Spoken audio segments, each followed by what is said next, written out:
Hey guys, Todd here. Today we're going to install the Trak step from Iron Cross on this 2015 to 2020 F-150 Super Crew. Now this is the same installation for the Super Duty. For this installation I'll be using a ratchet and two sockets, a 13mm and a 1/2 inch. Now make sure you're subscribed to our channel to stay up to date with all of our new content. Let's go ahead and get started. Okay, we're going to start on the driver's side, just behind the front tire. We're going to move back along the rocker panel till we find 3 factory studs sticking out of the rocker panel. This is our factory mounting location. We're actually going to use 2 of those studs here. The first thing I want to draw to your attention though is in your kit you're going to have some hardware. You're going to have 12 nuts that are serrated flange nuts that are metric, and then 12 serrated flange nuts that are standard. The metric serrated flange nuts will thread onto your factory locations because that's a metric thread.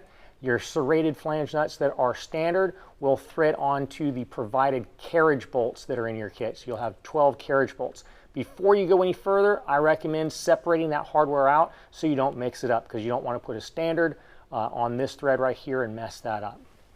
Next, I'm going to draw your attention to the other confusing thing that can be here. You've got 2 different types of brackets. They're mirror images of each other. You're going to have 2 that are bent one way and 4 that are bent the other way. The 2 that are bent the first way, that's going to be your front brackets. We're going to use those first. It's going to line up to these 2 factory locations. Go ahead and attach the serrated flange nuts.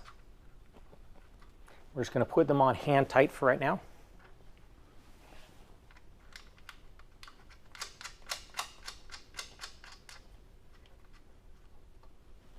All right, now we're going to move back on our rocker panel to our second factory location. Again, we're going to have 3 studs sticking out, and again, we're only going to use 2 of those studs. Take our next bracket. This is one of the mirror images of the front, and go ahead and slide that on. And then take our provided hardware and we're going to thread that in place. But one thing I want to point out, this stud right here and this stud, they're both kind of coated with a little bit of paint, so it might give you some resistance.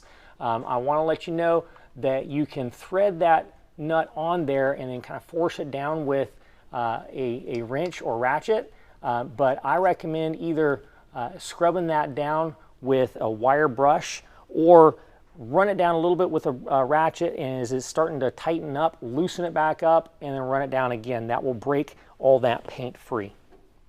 All right, now I'm going to go ahead and do that with a 13mm.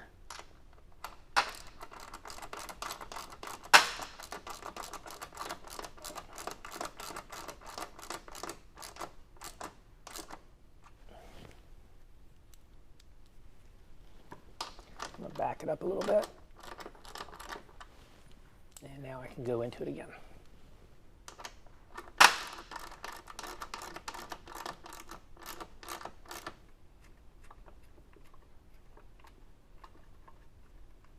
All right, again, don't tighten that down all the way. Something else I want to recommend to you guys, do not use power tools. I like to get this done just as fast as everybody else, but you run the risk of stripping this out, or even worse, breaking it loose from the inside of the rocker panel. So just use hand tools on this.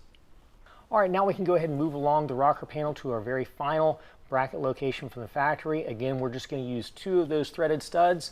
We're going to use a bracket exactly like our center bracket, and it's going to install just like the center bracket. This one does not have paint on the threads, so it's going to thread on nice and easy.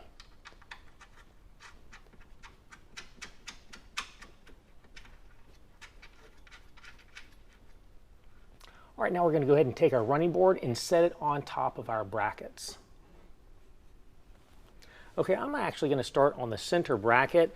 In our kit, we're also going to have some plates that look just like this. We're going to take one of our carriage bolts and go down through the center hole in the plate.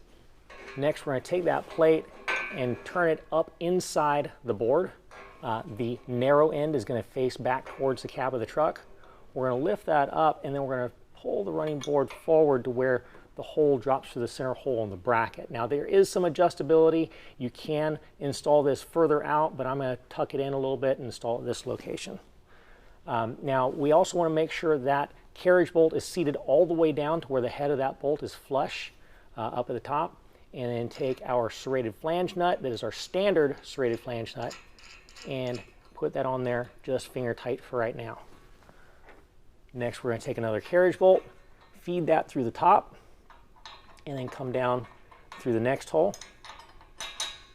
Also make sure that's seated all the way down, and attach our next serrated flange nut. There again, just finger tight. We still want to be able to adjust it at this point. All right, and do the same thing with the other two brackets.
All right, now before I tighten this down, I'm going to go ahead and make sure the board is centered on the doors, and also make sure that it's pulled as far in as it can go.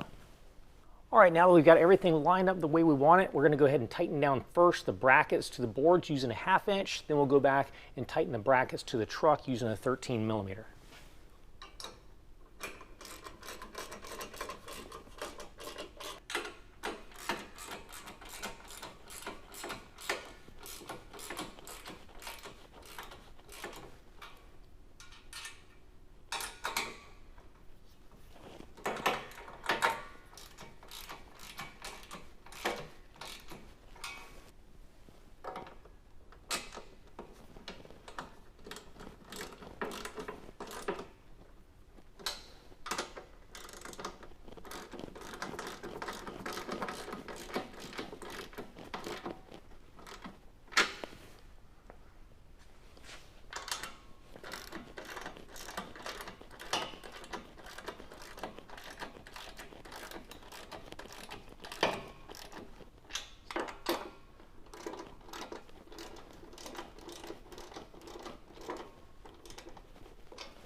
Now just repeat the exact same process on the opposite side, and that will conclude the installation. If you have any questions, call the experts or visit us online.